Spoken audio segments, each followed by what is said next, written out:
Hey guys, after talking about it for like a year, I finally decided to break down and buy a supercharger for my 2014 Jeep SRT. I know it already has quite a bit of power, but who can't use a little bit more? So right now I'm currently running about 397 horsepower to all four wheels.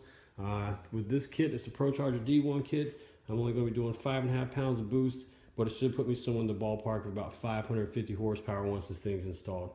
I'm going to have Hemi Fever do the tuning. Aside from the supercharger, I had to get one-step cooler spark plugs, 60-pound fuel injectors, and an air fuel gauge.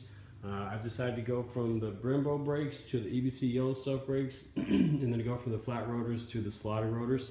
I figured that'll help slow down this 5,300-pound beast. I'm going to take it to the dealership and have them install it. I know that seems kind of, well, what about your warranty or whatnot, but they've had a couple of their mechanics go to the Hennessy school, so I feel pretty confident that they know what they're doing. And besides, I don't think that they would mess it up nearly as bad as I would. So yeah, let's get this thing to the dealership, see what happens.